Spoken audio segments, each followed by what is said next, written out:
These wannabe footballers are learning some basic skills. Here, they're learning by observation. The coach demonstrates the skill, and the kids try to copy it. Learning by observation is one of the key techniques in sports coaching. But can negative antisocial behaviour be learned in much the same way? If children see adults behaving aggressively, is it more likely they'll copy them and behave aggressively themselves? Well, these questions were tested by Albert Bandura and his inflatable doll in some of the most famous experiments in psychology.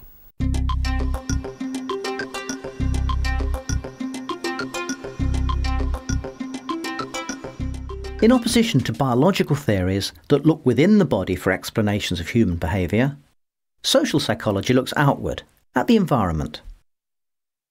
A major approach within social psychology is behaviourism. Skinner argued that we learn from experience. We're more likely to do things if we're rewarded, and less likely to do them if we're punished. But for Bandura, this doesn't take us far enough. We also learn from the observation and imitation of others' behaviour. He was very interested in the field of adolescent aggression, and one of his theories was that children learn aggression because they see it in the world around them, and especially if they see it from influential figures. So can aggression be learned from observation? Bandura tested this idea with very young children because they have less social conditioning. The idea was to expose children to aggressive and non-aggressive adult role models. 72 children, 36 girls and 36 boys between the ages of 3 and 6 were randomly divided into 3 groups of 24, 2 experimental groups and a control group. The first experimental group were exposed to aggressive adult behaviour, the second to non-aggressive adult behaviour, while the control group was exposed to neither.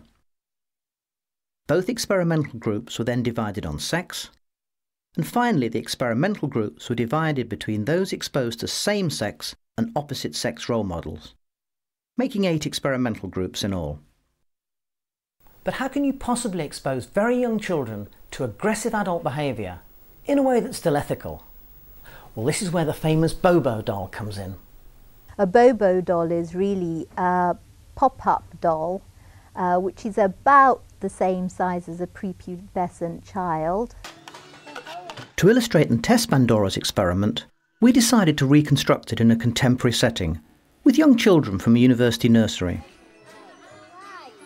As in Bandura's original experiment, each child was exposed to the experiment individually to reduce demand characteristics. In this case, distraction by other children. So in the aggressive group, the adult model started playing with the toys, got fed up with this, got up, went to the Bobo doll and started interacting with it, hitting it, using verbal aggression, eventually picking up a mallet which happened to be lying on the table and hitting the doll with it, kicking it, throwing it around.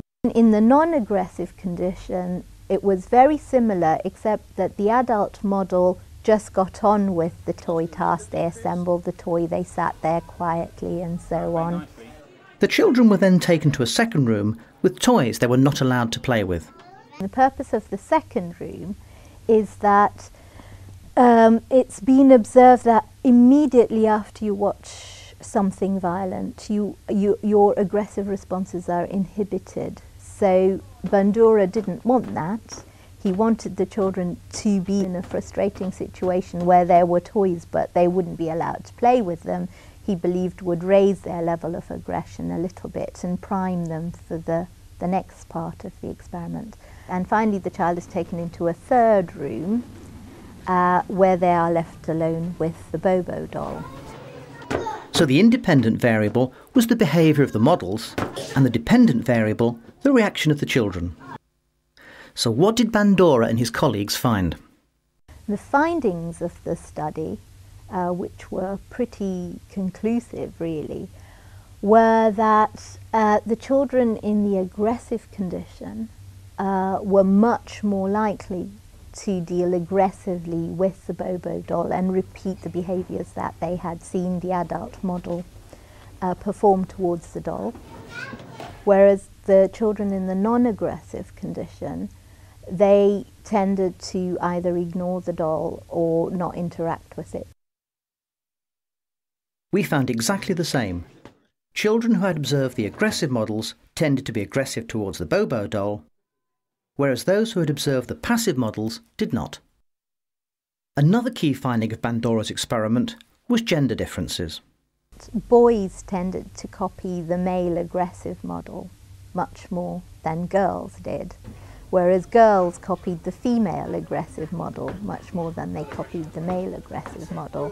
Bandura notices the importance of the social stereotyping because he had some of these children say to him, but that lady was hitting that doll, you know. Ladies aren't supposed to behave like that, you know. She's a girl, she shouldn't be doing that. So there was obviously quite a lot of social stereotyping also driving that sort of behaviour. Bandura and his colleagues found broadly similar results when children observed aggressive or non-aggressive behaviour on film. One of the major insights is that learning does not simply occur if you physically reward it. That can facilitate learning, but it is not the only way that children learn. Another insight is that children encode and remember the behaviour that they've seen. So that was shown in the follow-up to Bandura's study, where 4 months later they still repeated the behaviour. His experiments influenced the mass of psychological research into the effects of violence on TV, in videos, and more recently, computer games. However, as with all psychological studies, there are key questions you should be asking yourself. For example, do you think Bandura's study has ecological validity? Can we really generalise from aggression against the doll in a laboratory to violence against people in the real world? Nonetheless, Bandura's experiment is seen as a major contribution to psychology. Bandura is now one of the most eminent figures in psychology, and the Bobo doll one of its most famous participants.